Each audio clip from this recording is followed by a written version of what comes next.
37th parallel on America's haunted highway, it's Pixelated Paranormal, your guide to the unusual and the strange.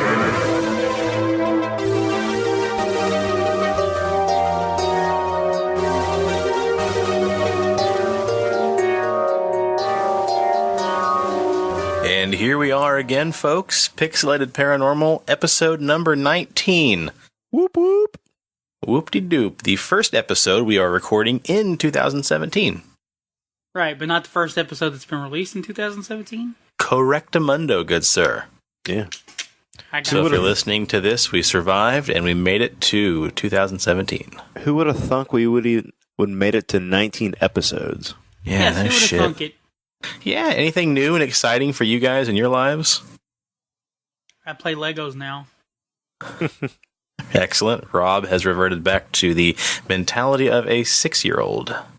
One thing I got going on is we're celebrating little man's birthday this weekend. Cool. Turns 7, so my little one's growing up on me. He's no longer a baby. Look How at old is that. he? He'll be 7. Damn. That's Next crazy. year he'll be as old as you are.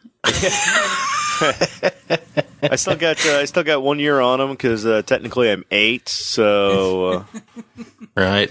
Well, the bad news is for both of you, you need to hide your Legos. yeah. Or Rob will be all up in that cookie jar. Rob, I like Legos now. They're But my that's... favorite. You know what, man? Legos can be pretty cathartic, I think. Like, it's obviously, there's worse things you could be doing with your money and your time, you know? Sure. I enjoy putting them together, and I didn't realize how calming it was, because the only other things I've put together are stuff like IKEA furniture, Right? and that'll make me want to stab a bitch. Legos for bachelors. So, if they made furniture out of Legos, number one, I couldn't afford it, but number two, I'd probably enjoy putting it together. They were actually talking about 3D printing houses, and it was going to be the same exact concept. They would basically just 3D print blocks and chunks, and you could just snap the houses together. It's actually really freaking cool. That sounds dangerous. Well, I mean, it just, I wouldn't trust you inside of it, Rob, because you already didn't you knock down your bookshelf a while back and, broke some of your Legos? Well, I was just trying to scoot it over, and it just kept scooting over without my assistance. Yep. Until it scooted over into the floor and crushed all my Legos that I had on there. But this were Lego Dimension stuff. And then putting all that back together got me in the mood to actually start collecting Legos. And then I started collecting all the Lego Dimensions and then ran out of that. And now I'm done moved on to real Legos. There you go. And I have 3 sets to put together. And Sean won't let me put any of them while I do this podcast today. This ain't Pixelated Lego Network. This is Pixelated Paranormal, Rob. Right. So unless them Legos are possessed, we don't want to hear it. Now, he did just flash something on the screen, which is relevant. I don't know if you saw that or not. I didn't. What was it? Ghostbuster? Yeah. I'll give you that, I guess Rob. you can put together Ghostbuster Legos while we're doing this. Oh, I already put all those together. Oh, my God. Don't drop them. Now. Oh, jeez. You got 2 ecto ones. Nerd alert. And Well, do you remember that? Do you remember when we went to the Mall of America, Rob, and we went to the Yes. Lego store?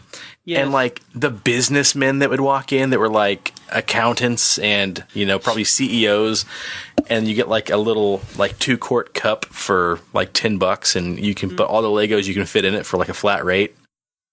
And those guys were packing those things so intricately and measuring the best way to shove them in there with the least amount of airspace in between Lego pieces. It was impressive.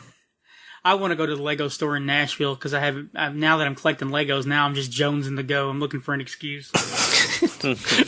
Walk in there with Friend of disheveled mine was hair. saying, I need a coat. I'm like, have you been to Nashville? No, why? Well, we can go to Nashville and look for a coat for you.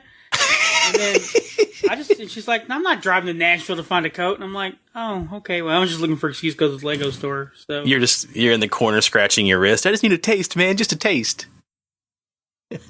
You got to go inside. I just want to look at it. Can we just drive by Legoland?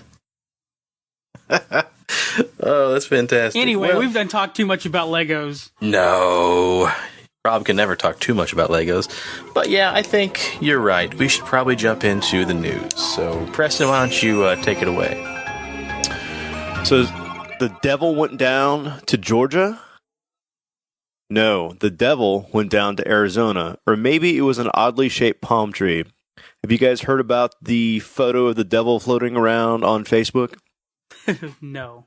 I saw it up on like somebody's passing page as I kind of scrolled through it, but I didn't really investigate much. Well, according to a Facebook photo posted on January 1st of this year, a devil-like figure is captured on the streets of Tucson, Arizona. The photo was posted by Facebook Wait, user... pause. Fact checked. Tucson, Arizona. or Tucson. Tucson. Oh, well, God. shit. At least you're consistent. Yeah, that's what I do. Fuck everything up. Fuck everything up. Okay, in Tucson, Arizona. Yeah. Well, in Tucson, Arizona. Anyways, the photo was posted by Facebook user Richard Christensen with the added caption, "What the hell do you see in this photo for reals?" The photo was shared over 80,000 times before it was removed by Facebook for unknown reasons, and it should be noted that Christensen's Facebook page has the occupation listed as a stagehand, and he is listed as part of the Devil's chapter for the International Alliance of Theatrical Stage Employees Union. So I'm calling prop bullshit on your photo, kind sir. And if you look at it, I swear to God, it actually looks like a statue of a devil. Yeah, it kind of... I'm looking at it right now, and it looks kind of like a statue, or it does kind of look a little bit like a palm tree that maybe is blowing in the wind. Yeah. The gloves are down, sir. You've been called What out. the hell do you see in this picture for reals? Question mark, question mark, question mark. Anybody? I see a blurry... It's a devil. I see a blurry something. Yeah, Rob, I imagine him typing that, and that's the way he sounded when he typed it. What do you guys see here for reals? Question That's mark. for reals. What? Holy Yeah, shit, guy! I just saw the devil. I can't. But no, I can't take but- anybody serious who talks that way. For reals, Seriously, guys. though, a devil story. I was picking my mom up from work one day, and we lived in a trailer park, or not a trailer park. I'm sorry, we lived in an apartment complex, and when you pull into the area, you'd go down a little roadway, and then the road would split around into a big circle, so you go right or left. I remember pulling up to where I was going to turn left to where our apartment was at, and there was a guy walking down the street, dressed up to the nines, had a fancy top hat on, swinging a cane, and I swear to God, he looked like he was the devil. And Mom didn't see him, and I parked the car, and I ran up that way and could not find him. You left your mom by herself. Well, we was at the apartment. We pulled up at our apartment. Oh, okay. I thought you just But pulled I over was to the like, side I of the jumped road. out of the car. I said, Mom, I seen the devil. And of course, me being the guy that I am, decided I'm going to go chase him down. So, don't know what I was going to do if I ever caught the devil. You get out of here, Mr. Devil. Okay, Mr. Robert. That's what the devil sounds like. I think you were Okay, like Rob, asking for Satan. Can I have your autograph? Now it'd be more like this. Okay, Rob, you get one wish. What it'll be? An endless Legos. supply of Legos, sir. All the Legos. I mean, a woman. I need a woman. I guess Legos are fine. How about build my own Lego woman woman. made out of Legos, Robert? Ooh. Mm-hmm. So, Well, Preston, what else you got for news? Well, I'm excited because this story allows me to bring back a segment that we like to call Preston's Tales of Predictions. Okay, so according to a 500-year-old prophecy, the world is screwed as we know it.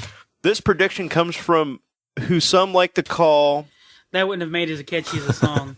Yeah. It's the world is screwed as we know it, and I feel fine. Okay, so this prediction comes from who some like to call the Italian Nostradamus, or also known as Matteo Tafuli. I like to call him the Goose. The Goose? So the Goose claimed that 2 straight days of snow in a small Italian resort town of Salento? I screw everything else up, so just go with it. Would mark the end of the world. Or, in his own word, Salentino of palm trees and mild south wind. Snowy Salentino, but never after the touch. 2 days of snow, 2 flashes in the sky. I know the world ends, but I do not yearn. And if you haven't guessed it yet, folks, it's snowing in that region and people are fearing the worst and shitting their pants. Huh.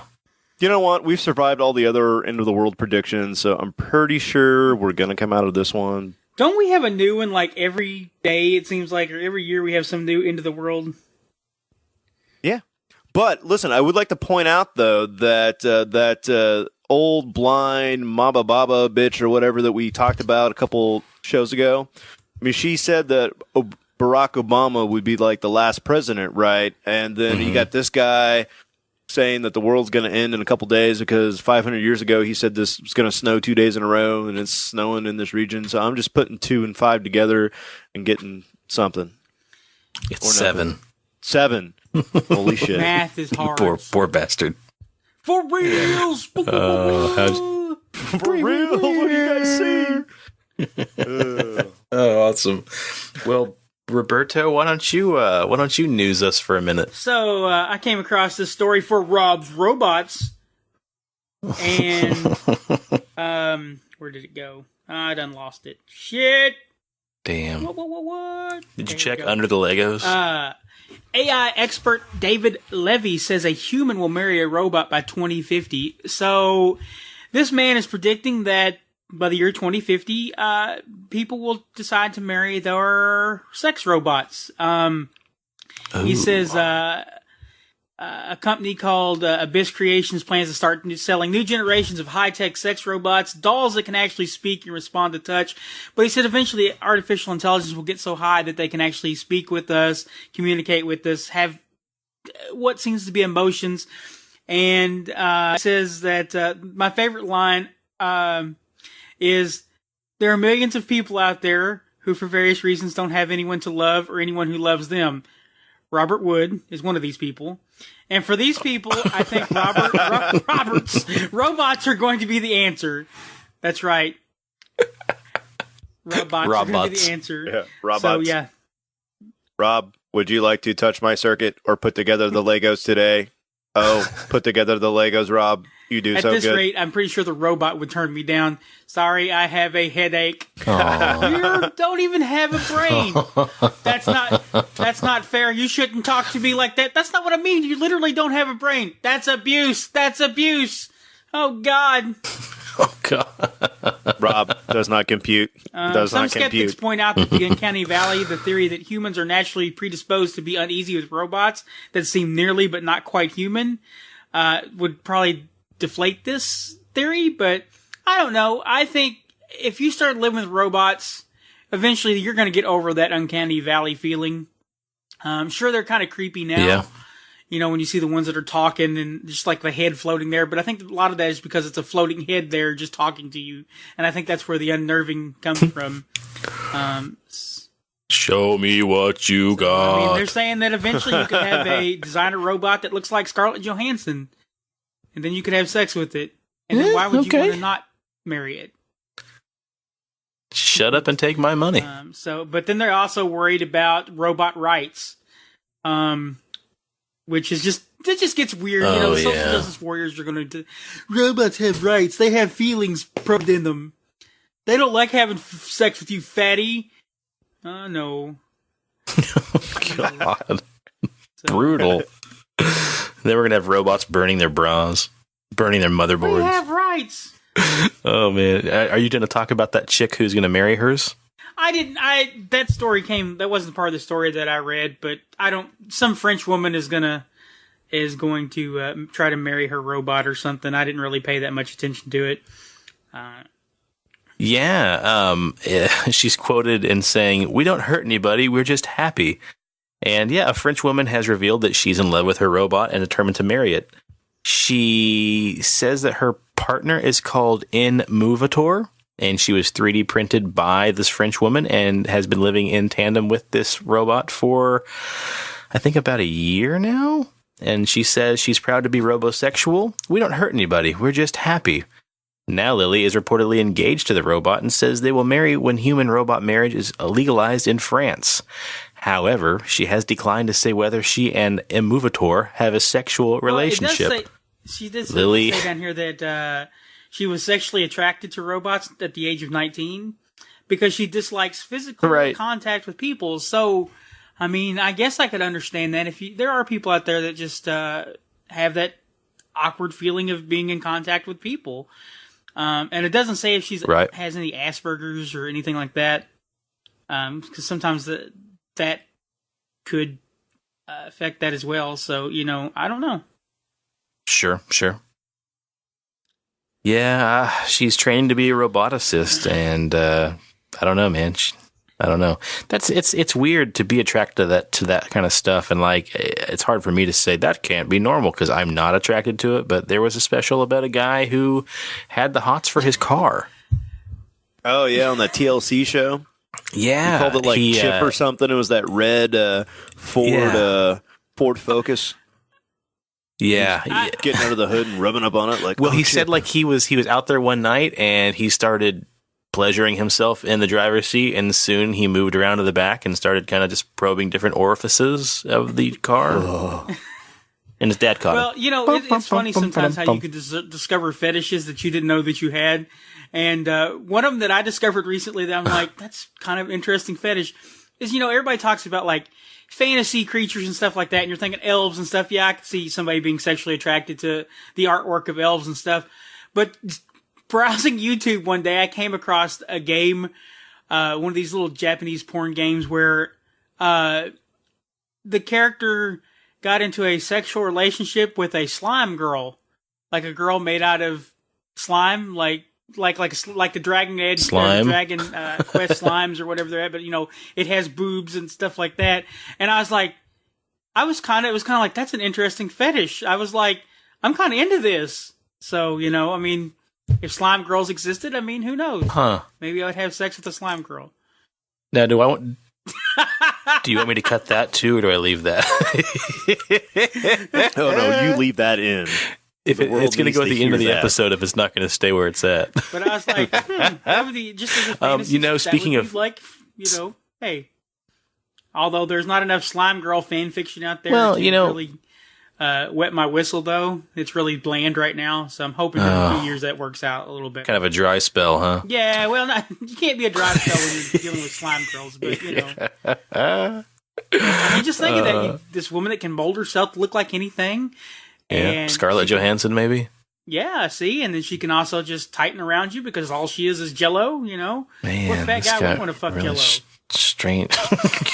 God, I just picture that episode of The Office where Jim put Dwight's stapler in the Jello mold, and then Dwight's just waiting for everybody to leave, and never mind. Never mind. Well, speaking of weird fetishes, did you know it's a legitimate fetish to have a sneeze fetish? I don't even know what that would be. There are people.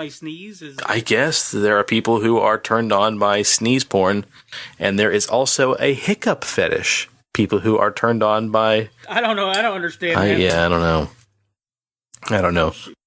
You want to jump into your next story? So I was looking for interesting things to talk about, and let me tell you, it was really hard this week to find interesting stuff to talk about. At one point, I was like, maybe we can just not do a show this week. Maybe we can get away with it. And then Sean's like, no, Rob, I got stuff, okay? You can't go play with Legos. That's all it was.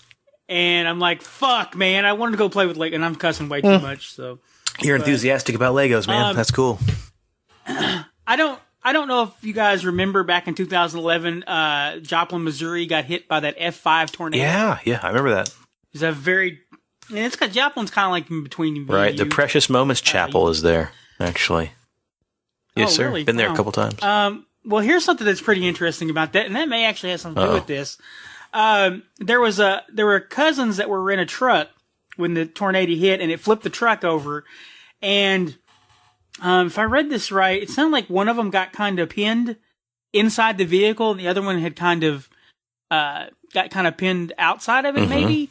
And couldn't get loose or couldn't get free and while the tornado was going along. And one of them claims that she seen somebody trying to help her out of the vehicle. And at first she thought it was her cousin that had gotten thrown out of the vehicle.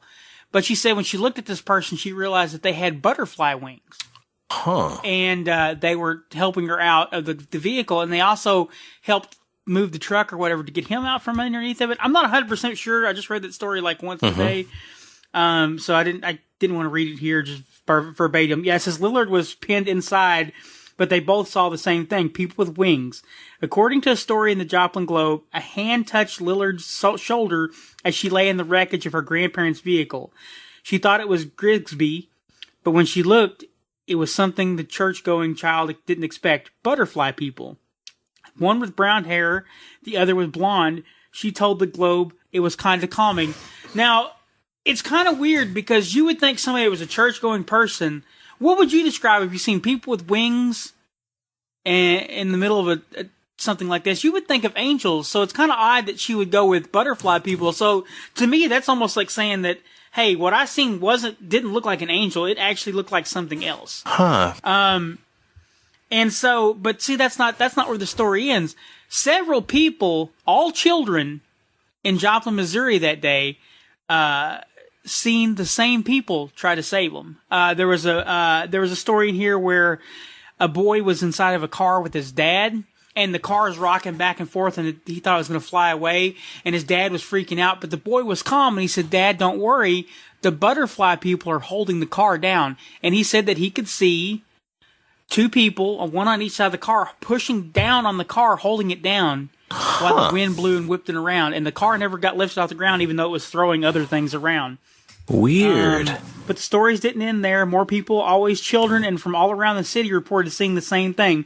People with wings, and they're always described as butterflies. Butterfly people standing and flying over them in the storm, protecting them from raining debris, wind tossed around a car. That's the wind tossed around the car story.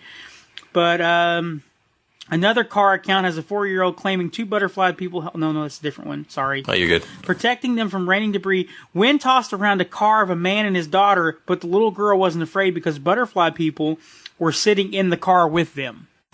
So that's just, and there's even a mural that they painted in Joplin, Missouri, called "The Butterfly Effect: Dreams Take Flight," where they show pictures of the butterfly people flying around protecting the city of Joplin during the storm. Huh. Okay, so did any parents or adults claim they saw this, or was it just kids? No, it was all kids. And when they say kids, I think that one couple that was in the vehicle, the cousins, I don't think they were kids at the time. Just adolescents. They were kids, but they're like teenagers probably. Yeah. Huh. Wes says to claim the cousin. Grigsby 14 and Mason Lillard 10. Huh. I don't know if that was that day or if this is what they are now. That could be what they are, the age they are now. But no, because they look older in this picture. So it looks like they were probably, the little girl was 10 and the boy was 14, but now they look like they're older in that picture. Right. Because they're sitting with the vehicle that got knocked over. But to me that's very interesting because it also brings back the thoughts of Mothman. And usually, Mothman being there before disasters happen. Oh, this almost seems like the Mothman was there before, or was there while it happened, like the moth people. I don't. Yeah, it's just really an odd story that I've never heard. Well, and if you want to rule on the side of this being a true story, you always hear that children, the younger, the more prevalent, but they can see angels or ghosts or, creatures and stuff like that. And they always say that as you grow older, you lose that second sight or that, untaintedness. And so, it makes sense if a bunch of young kids claim they saw it and then a few teenagers saw it and then no adults saw it because supposedly you kind of, if you want to believe that side of it, you lose the sight, so to speak, or that sense to see these things. So who knows, man? I mean, that makes sense as to why adults wouldn't have seen it. Or there was just a gas leak. Man. Kids' brains are not as functioning at that age. That's interesting. I'm going to look that up myself, too. Maybe we should... What I'd like to do someday is do an episode where we kind of... Because every episode we're like, yeah, we should look up more of that and kind of touch base on that again later. And we never do. That might be kind of fun to go through and... Well, I looked it up just because I was interested, and I couldn't find any more stories about butterfly people. Well... So Let's put a thumbtack in that one and revisit that. Yeah. Fairies. could be fairies. I mean, did they say people, these fairies. butterfly people were the size of humans or pixies? yeah, that's what they made it sound like. They were the size of humans. Yeah, interesting. And you did say Yeah. Joplin, Missouri, right? So, Sean, Joplin, Missouri is home to the Joplin lights. And these are these brown floating orbs that people see at night. And they change shape, size, direction, and nobody knows exactly what they are. I Dude, think that we should make a Rob road was just trip. saying a second ago when you stepped away that Joplin's roughly in between us. Yeah, it's for us, it's like Huh. 2 hour It's a drive, little man. further away than me. I'm in 4 hours. There's 8 hours to see you guys. It is centrally located, Rob. I don't see what your complaint is. Man, I Come went on, to Rob. Joplin Do it for the probably. team. I went to Joplin probably 4 or 5 times when I was younger because my mom used to love Precious Moments, and they have the chapel there, so we were always there. It's only 464 miles away from me. You know, it's only a 7 hour drive. So you know, Yeah, that's not bad at all, man. I don't know why you're complaining. I'll go to this haunted hotel and get choked by the scary ghost that you were babbling on about. Take one for the team if you come down and do the Joplin lights with us, okay? Look, we're going to be in the area. We could go see that ghost. I'm not going to be in that area to go see Fairy people. butterfly people. Fine. You know what? Me and Sean will butterfly it up by ourselves. I don't know why I get dragged into your Scooby-Doo adventure. And on a similar note, I also have a fairy fetish of tiny fairy women. So you know, Man, it's coming out tonight. It is. I'm not even going to edit this. This is going to be raw and wiggling. Oh, man. Well, I guess from there, I'll take over before this gets a little bit too strange. Before it gets much more strange. Because mine is a lot more serious than what you guys are talking about. My news, folks, says that a giant alien hand has been found in Peru in a desert cave. So let's get a little serious for a second, guys. Apparently a group of paranormal researchers, because why wouldn't they be, have claimed they have found a giant hand of a mysterious humanoid being in Cusco, Peru. The paranormal enthusiasts believe the hand belongs to an alien or a giant extraterrestrial being. A group of friends also claim they found a small mummified, elongated humanoid skull in the spot where they found the hand. Basically, the hand is from the wrist to the tip of the fingers. It's about 1.5 times as long as a human hand. They say that it's been analyzed, it's been x-rayed, and the analysis found that each of the 3 fingers has 6 bones compared to the human hand that only has 3. The physicians concluded that the hand and skull were genuine biological objects with real animal bone and skin tissues. Physicians, according to Forrester, confirmed that the specimens were not Hollywood props or creations of a hoaxer, but they were unable to identify the type of species or life form that the humanoid hand and skull had belonged to. So I don't know. It's kind of interesting. To me, it's cool, but again, you know, how many times have we had fake Bigfoot bodies? Right. There was a study done because in Peru, those elongated skulls are found all over the place, and It's from skull binding, kind of like that's up in the air right now because if you believe the scientific study done by a group of researchers, they actually tested a group of the elongated skulls that they found, and the DNA from these skulls is slightly off from Neanderthal man. So if you look at the time frame that these skulls would have been from, it would have been roughly when Neanderthal man was going out and Cro-Magnon was coming in. So the DNAs don't quite match up. So they, wrote this long research paper about how these are actually a offshoot of humanity, so like another subspecies of humans. And because they were found in Paraxa, Peru, they were called the Paraxians. Oh, that's where that term came from. And yeah. it's not due to skull binding, but actually due to genetics. And as that race of human beings died off, later the Peruvians or the natives in that area, they would bind their skulls as a remembrance to these people that they held in high honor. Interesting. So maybe these people need to get their shit together and do this other research, and maybe that long hand belongs to a Paraxian. Maybe a Paraxian. Now, how big were Paraxian skulls, supposedly? Were they human-sized, or were they tiny? Were they big? They were slightly abnormal. They weren't that much larger, but, like a millimeter or two here or there. Like the eye sockets were, slightly larger, and of course the actual cranium itself, because it was elongated, was larger. And there were several deformalities, in the teeth, like you would get an extra row of teeth here or there. So the paranormal researchers said that a detailed examination of the end of a finger showed the fingernail was remarkably humanoid in appearance and form. The skin was also very human-looking. Thus, even if the alleged being was not human, it must have been some kind of human-like humanoid.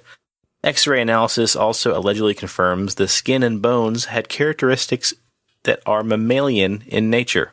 Researchers said they plan to conduct some carbon dating sometime in early 2017, but in its defense, UFO blogger Scott C. Waring warned that DNA tests will not determine if the genome of the creature is alien because we don't have no aliens to compare it to. Nanny nanny boo boo, basically is what he just said. DNA results will only say the DNA doesn't match any known species, Waring argues in his UFO sighting daily blog. He said that the hand and the skull may have belonged to two different alien individuals of different species because while the skull looked like it belonged to an infant, the hand looked like it could belong to an adult. Or in my, defense, maybe it belongs to just a giant baby. Take that, Scott. Sure, there is a skull, he says, but it looks to be the size of an infant. If that is the same species as the hand, it must be a baby. Yeah, so basically they're saying that you can't prove it's not, and you can't prove that it is. Nanny nanny boo boo, stick your head in alien doo doo.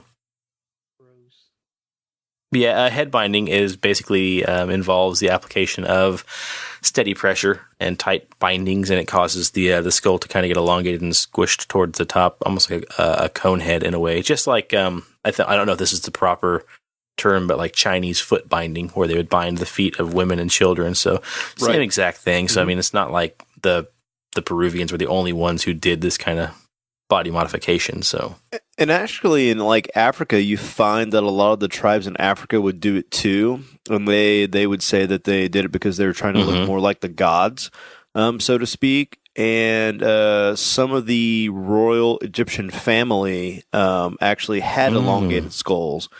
And you would find that the Egyptians later on would do head binding as well as a kind of a remembrance to those that actually had a natural kind of elongated skull. I mean, but some say that's because all that interbreeding and bad genetics that the royal family after a while would become deformed, like you see the long heads and the weird shaped eyes and things like that. And so I know in art school when we took art history, they would say that the reason why they were depicted like that was because that was the ideal form of beauty. And so they weren't really trying to depict what these people looked like, but they were trying to portray an idea. And they would do that through, these statues of, like a longer head or longer extremities. And then come to find out later on that they would find these mummies, and some of these mummies actually had elongated skulls. Like they were actually trying to portray what they really looked like. So it makes you kind of want to go back and kind of rethink things. Well, there's two really good arguments here. One argument comes from, I think it was Scott, saying that his personal thought is what really happened is these two alien species were working together in a mine shaft when it collapsed and killed both of them. So that's why you have two different so-said species that show up. And a more scientific parting word would be from Forrester saying that the DNA analysis shows the mitochondrial DNA of the skull has non-human mutations. This suggests that the humanoid creature that it belongs to were not related to Homo sapiens or close relatives such as the Neanderthals or the Denisovians. Denisovans. So, I don't know. Yep, Denisovans. Pretty neat stuff. Probably going to be bunk, but who am I to say? Who am I to say? So lastly, we're going to go ahead and I guess my last bit of news will kind of springboard us into the guts of this show. Pun intended. That's unintentional, but we're going to take it. Apparently, as of midnight on I guess it'd be noon on January 11th, there is a warning from CNN, well, posted by CNN, saying U.S. salmon may be carrying Japanese tapeworms. Ew. Yeah, so that's kind of shitty. Basically, tapeworms are one of the most gruesome parasites that you can get in your digestive tract. They're really nasty. They do a lot of damage. Some people eat them to lose weight, so that's kind of gross. But yeah, they're saying basically that in July of 2013, a team of scientists examined 64 wild-caught Alaskan salmon. So basically, after cutting these fish into tiny pieces, they observed the internal organs of the fish under magnifying glasses. And they discovered larvae between 8 and 15 millimeters long that continually elongated and contracted as they probed them, basically the way worms do. So with gene sequencing, they discovered that these are Japanese tapeworms. So based on the studies, 4 species of Pacific salmon are known to carry Japanese tapeworms now. So basically, this is going to occur anywhere from China to Europe, from New Zealand to Ohio, and kind of everywhere in between. So I guess, folks, don't eat your salmon. Thanks, Japan. Always messing stuff up. They say basically if you want to try to get rid of these tapeworms, you have the potential for cooking the salmon at 145 degrees Fahrenheit for 4 to 5 minutes will destroy the tapeworm. Freezing fish under certain conditions will also destroy the worm and its larva. But I don't know, man. To me, like, I'm not going to put much faith into that. But, then again, I just ate a medium rare tuna steak this weekend. Gross. So... What about because I feed my dog canned salmon that's been cooked. Maybe old Brucey's get the I don't know, man. I would hope not, but then again, who's to say that the canning process and the cooking process is that reliable anyway? But if you and I and Bruce starts to lose a bunch of weight, then I guess we'll know we have the old tapeworms. Yeah. Gross. So, let's get into it now that we've already talked about bugs, so to speak. I want to talk about something that has always fascinated me ever since I was in high school, and that's the idea that Lyme disease may have been a government-created disease and accidentally let out and infected the U.S. population and the rest of the world. You guys ever heard that? I've heard that about several diseases. Yep. Right. This one interests me because of how far back the rabbit hole goes. And basically, if we're going to talk about Lyme disease, we first have to start with Operation Paperclip. And you guys, we've talked about Paperclip before, right? Yeah. We have, and we're going to talk about it with me. Well, let's briefly talk about again what exactly Project Paperclip was. Project Paperclip, or Operation Paperclip, was a program started by the U.S. government in the Office of Strategic Services. The program basically took, some say they rescued, some say they liberated, some say they kidnapped 1,500 German scientists, engineers, and technicians, many of which who were formerly registered members of the Nazi Party. Some who also had leadership roles in the Nazi Party were taken as well. They were recruited, so to speak, and brought to the U.S. for employment during the post-Nazi Germany post-war era. The primary purpose of Operation Paperclip was for the U.S. to gain military advantages and help them develop more strategic ways of operating during the beginning of the Cold War and also later on during the space race with Russia and the Soviet Union. Because it's either that or risk the Russians getting the top Nazi scientists, and we can't have those Ruskies doing that. Right. Operation Paperclip's recruitment of German scientists began shortly after the Allied victory in Europe, right around May 8th of 1945. So I mentioned how a lot of these men and potentially women were members of the Nazi Party. One of the most famous Nazis to be recruited was Erich Traub. Erich Traub was recruited and brought to the U.S. Before that, he was a German veterinarian, scientist, and virologist who specialized in studies in foot and mouth disease, Rinderpest disease, and Newcastle disease.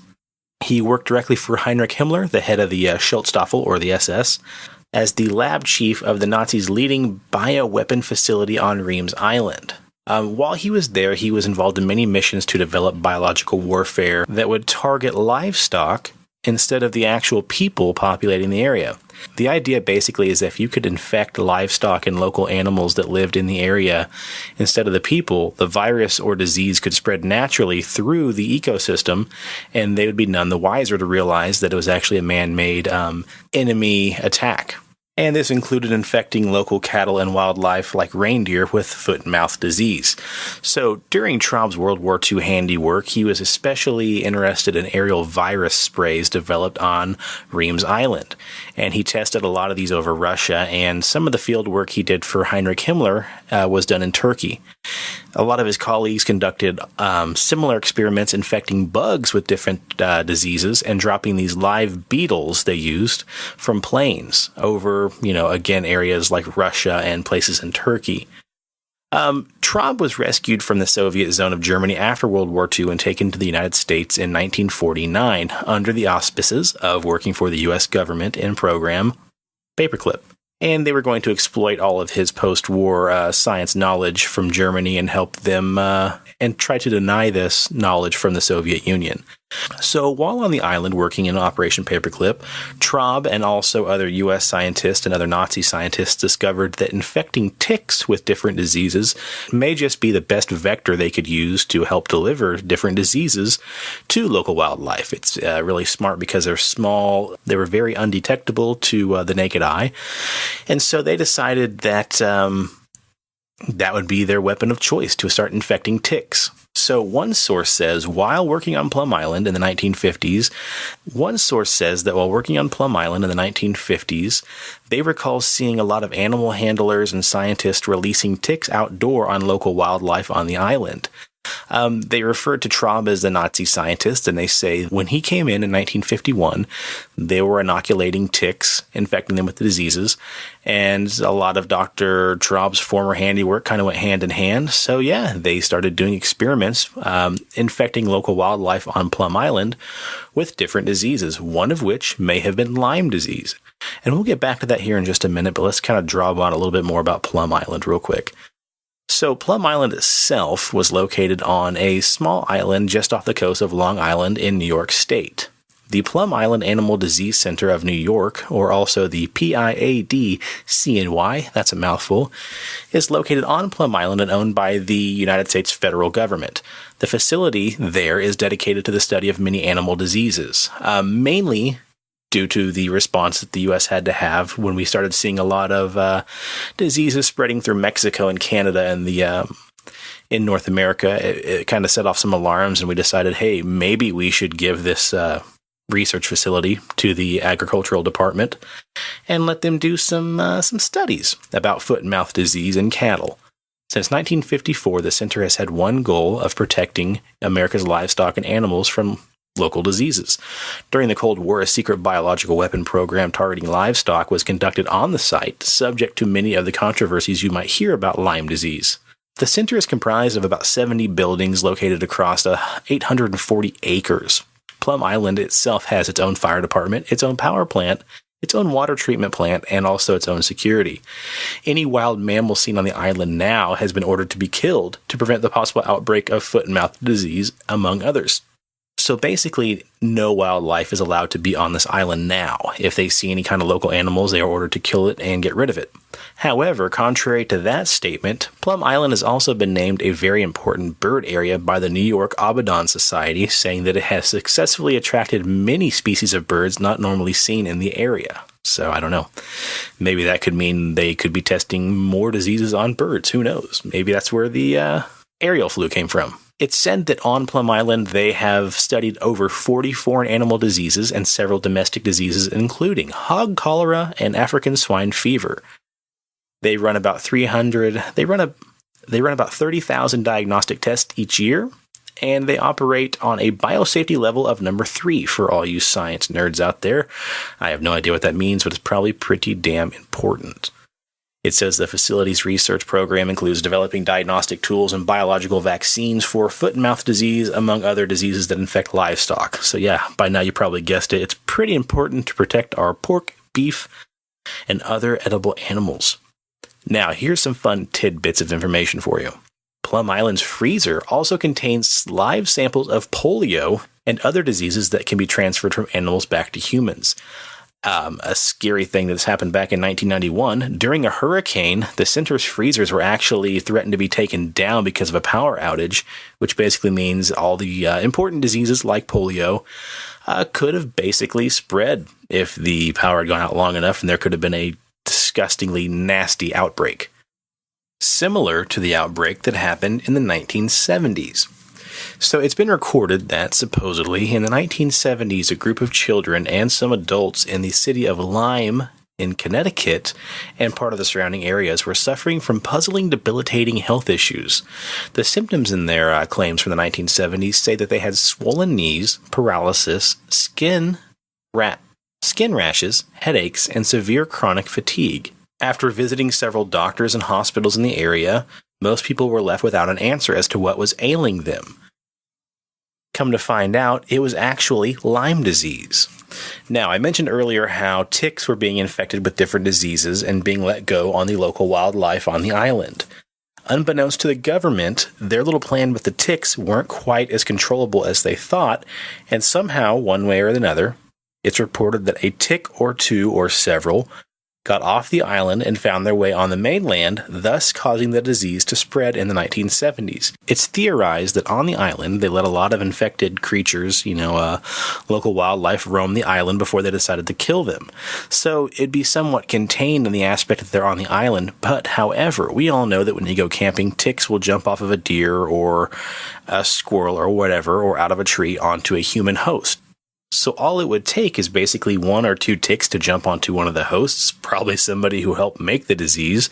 They get on a boat, they ride the boat back to shore, they go to town, tick jumps off the person, Bob's your uncle, we have a slow start of a very serious disease outbreak. Hell, it could even attach to some of these birds that they prize so much on this island and simply flown into the mainland and bop, boop, bop. There you go. Easy vessel to transport a really nasty disease and a very easy start to a really shitty outbreak. So Lyme disease is rumored to be maybe a concoction, a Heinz 57 of many diseases that was made by the government on this island, in the fact that Lyme disease doesn't really have just one simple set of symptoms. It can mimic a lot of different illnesses and a lot of different diseases. The most common sign of infections can be just anything from a simple rash, some redness of the skin, to migraines. The size of the tick bite can get a very disgusting rash to develop. Early symptoms can include fever, headache, feeling tired. If untreated, symptoms can escalate from there to loss of the ability of one or both sides of your face, severe joint pain, severe headache, neck stiffness, heart palpitations. Some people claim they vomit from it, very sick to their stomach. Months later, repeated episodes of joint pain and swelling can occur, and occasionally people develop really sharp shooting pains or tingling in their arms and legs. Despite appropriate treatment, about 10 to 20% of people develop joint pains, memory problems, and feel tired for at least 6 months or longer. And what's worse is some of these symptoms can actually repeat and go on months down the road after being quote-unquote cured. Blood tests can come back negative oftentimes from the early stages of this disease, and testing of individual ticks is not very useful. So, if you ask me, pretty good little vessel to spread this disgusting disease. And again, that was the idea. We could pack a crate full of these ticks, drop it over some other foreign country, infect all their wildlife, and then slowly take out the opposition, for lack of better words. So kind of a scary, scary deal, man.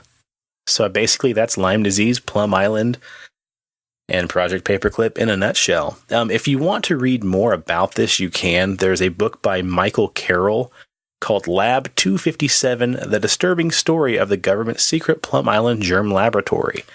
And it can go into that with a lot more detail. There's excerpts from interviews with people who are involved on Plum Island, supposedly, and other firsthand accounts of some of the experiments that went on. I know there's a handful of supposed creatures that wash up ashore off Plum Island. There's one called the Montauk Monster, which looks kind of like a bloated, hairless rat or raccoon that supposedly is one of the creatures involved in the Montauk Project.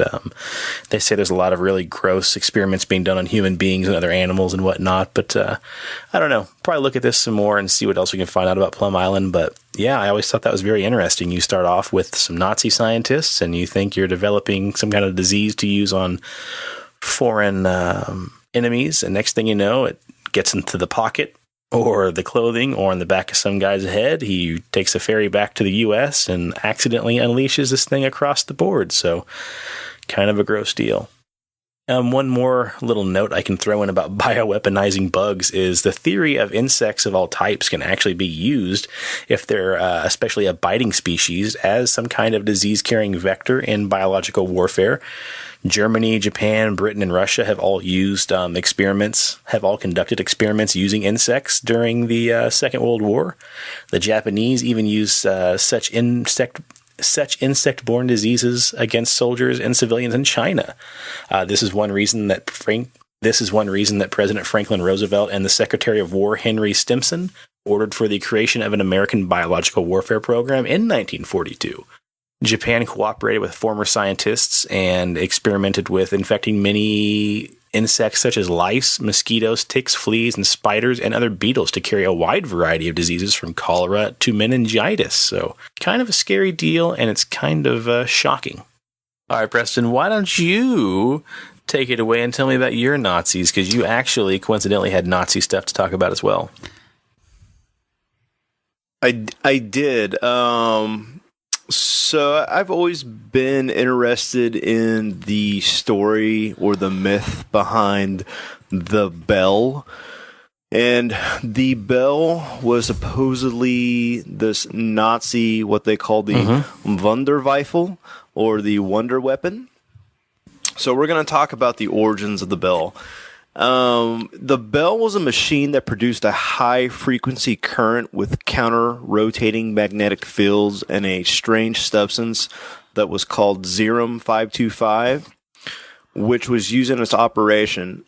And there's it depends on who you talk to and where you go on the internet and what you read. I remember first hearing about the bell on one of the History Channel specials, and when they talked about it, they said that actually that the United States government had originally discovered the operation of the bell as we were invading Poland. We were doing reconnaissance, and we were taking photos of this area, and we found this object that was dubbed the crow's nest, and it was a kind of like hexagonal shaped structure, and there was all these big power cords around it, and we couldn't figure out what this structure was for. But as we started to invade Poland and dig into it, we found this underground base and some dead German scientists and a whole bunch of papers and stuff. But other people say that the Nazi bell being brought to the light was due to a author called Igor Wittkowski, who in 2000 wrote a book called Parada u Wunderwaffe, or The Truth About the Wonder Weapon. And it was due to this book and all the information about it that people started to really dig into this historically and all this information that came out. So the bell yielded really strange effects. It buzzed like a beehive and glowed a bluish color when active. It included biological effects such as a gel-like substance that would stain the walls and floors around the object, and the separation of liquids, which we'll get into a little bit further on. And it was also... So this is what, a craft? Well, that's the thing. Nobody really knows, okay? So the information about this object is very sporadic, but I found a story that I think toward the ends of this is going to link it all together, okay? Okay. So... Now, when it was reported that the American soldiers busted into this facility, the scientists that they found alive who had worked on the bell suffered from sleep loss and schizophrenia. So it is said that this object, or working on it because it's possibly a time machine, induced like weird mental states. Okay, but for the record, nobody really knows what the Wunderwaffe actually was. or even if the Nazi Germany really was developing any type of flying saucers or anything out of the extraordinary. Like maybe they were just working on conventional weaponry, like the V-2 rocket. The bell itself was dubbed the bell because of its shape. It was a hard metal object that stood approximately 12 to 15 feet tall and 9 feet wide. When in operation, it was said to have a pair of counter-rotating cylinders that were filled with a violet-colored substance, the 525. This liquid was metallic, and it had this exotic name. Nobody knew where it came from or how they developed it. And when not powering the bell, this liquid had to be stored in a thin metallic thermos that was lined with lead.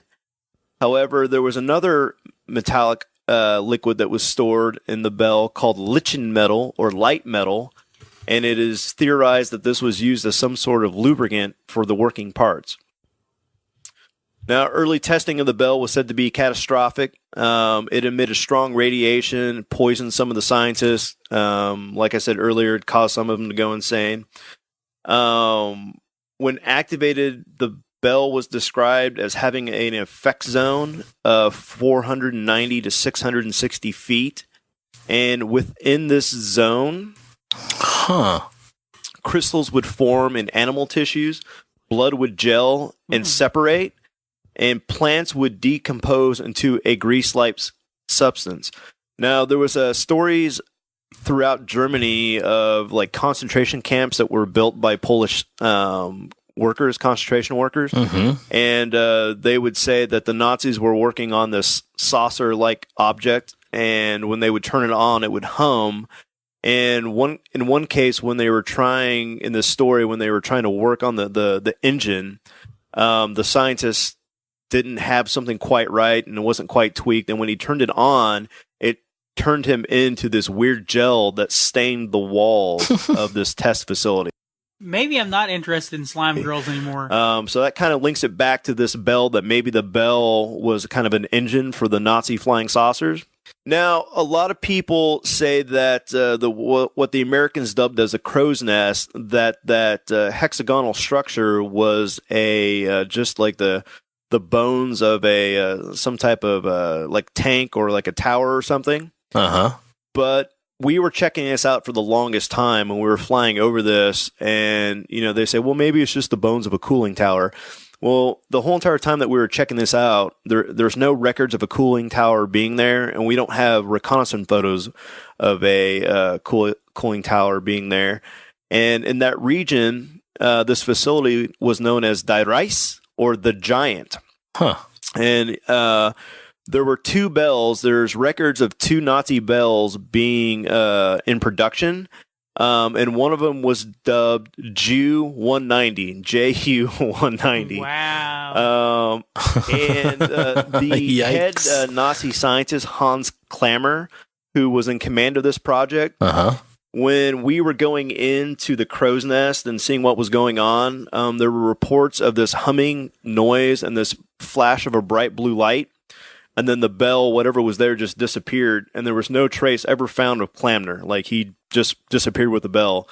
And there were other reports or stories that all the top Nazi scientists, and I can't think of the girl's name, but she was the head of the occult leader of the Vril Society, that she disappeared with all these guys. So some people will say that we eventually found them, and we took this technology and melded it in with Project Paperclip, and that's how we started to develop like the B-2 bomber and all these different things. Some people say that the South American Nazi sympathizing societies or the nations took a hold of this and have it.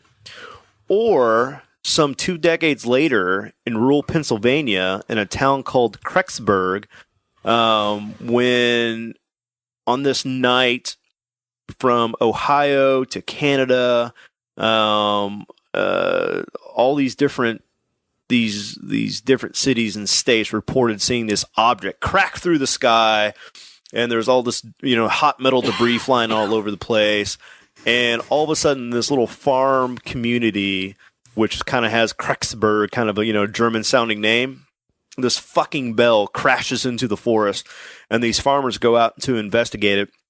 and they see this gold, bronze, metal-like object, this bell-shaped, with these weird hieroglyphs all over it. And in the middle of it was a swastika-like emblem. And all of a sudden, the American government comes in with army trucks and whatnot, and they throw it on top of a truck and haul it off, and it has never been seen since.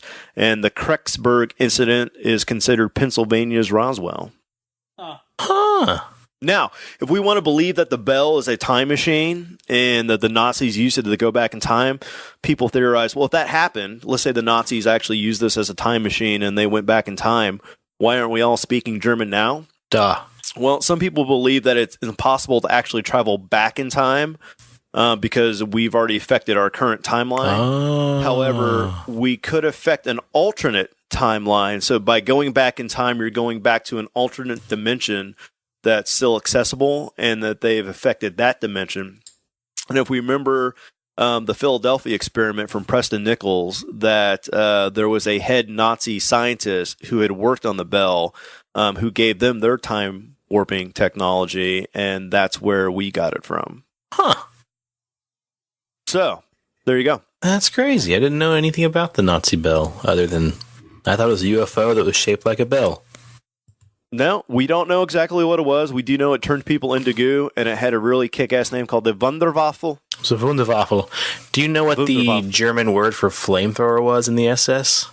No. Flammenwaffe. I like it. I do too. Well, guys, I think it's a good place to wrap things up before we go on too far. We're just a little over an hour now. So, Preston, what do you want to plug for us today? As always, Indeed just came out with a new episode. So our buddy Big Steven and Brady, it's their podcast. They haven't had an episode out since around Halloween. So this is their first new material. I checked it out the other day. Pretty fantastic. So please check out Indeed. Yeah, it was like 2 hours long, right? It was a pretty big one. It was a pretty beefy one. And they talked about one of my favorite old times game, Diablo 3. So I was excited. There you go. Roberto, what do you got? Pixelated Radio. Pixelated Radio is our video game podcast with me, Corey, Mark, and Rich. Pixelated Sausage Cast with Mark alone, where he talks about shenanigans. And also Sports Car Unleashed.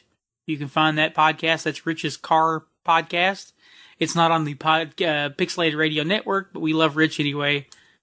So there you go. And Lego.com. Boom, boom, boom. Slimegirl.com. And one day in the future, we might actually do another D&D podcast. We don't know, but it could be a I was possibility. thinking about that the other day. So. Not damn. Maybe so. Well, as usual, I've got to plug Black Mirror. I've got one episode left, and I'll be finished with that show completely. And it's been quite the exciting ride. So if you guys haven't watched Black Mirror yet, you probably should. I also recommend the show Travelers on Netflix. Was Travelers pretty good? It was amazing. I loved it. I heard good stuff about it. They did time traveling different, and it made it really interesting. It reminded me of a role-playing game called Demon the Fallen. And just the way that the time travelers do it is the same way that the demons do it in this role-playing game, and it was just a very interesting concept. So. Well, DOA on Netflix. Check it out. Right. We won't spoil anything, but two of us loved us. Two of us loved it. One of us is wrong. There you go. I went to a used bookstore and found some more communion books. One of which I think is going to be a giant wacko story, and the other one is called The Communion Letters. The truth is here for those who dare to read it. Authentic, vivid, first-person testimony selected from the hundreds of thousands of letters reported actual alien encounters sent in to Whitley Strieber. So, he might be a bit of a kook, but I can't wait to crack open this puppy.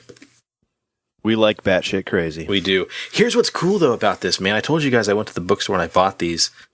The woman who owned the book before me has her name written in here. Okay. And I mean, that's not like groundbreaking or anything, but I just thought it was really neat, man. This just in. No, this People woman, write names in books. this woman named Andrea had bought this book on December 20th, 1997. I don't, yeah, and I don't think she ever even read it, man. It's in pristine condition. Except for she wrote inside of it. She took one look at this, like, fuck this crazy shit. Well, and what's weird is like, so I have the original Communion book, and then the sequel is called Transformation, The Breakthrough. She bought this book as well. Now, that's not too shocking because I bought them both in the same bookstore, so I mean, it's not going to be groundbreaking. But this one says Andrea L., and I'll leave her last name out. And she bought this one on July 30th, 1989. So I don't know, man. That's mind blowing, Sean. I mean, I think it's cool, man. Maybe you guys can both just eat a pile of tapeworms. I think it's neat. I think maybe I'll write my name in this book and then I'll put it back in the used bookstore and somebody can buy it 14 years from now. All right, guys, thanks for listening, and we will be back in 2 more weeks with some good stuff. You know what? It'll be episode number 20 next time around. And if you stuck around that long, you might as well keep on coming back. The cast at Pixelated Paranormal would like to thank you for listening to this week's episode.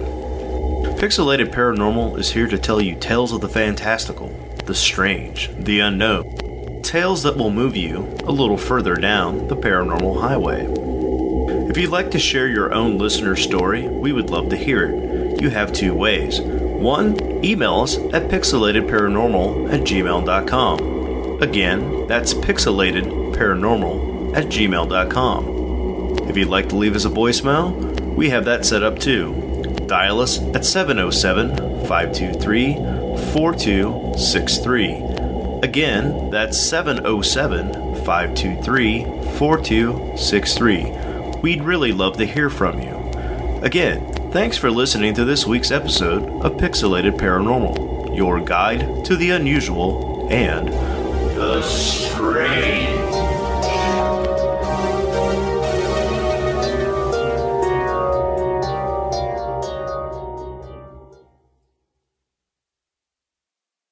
That wouldn't make as catchy of a song. I'll tell you what, Rob. I'll take one for the team and back that ass up. No, why the hell not?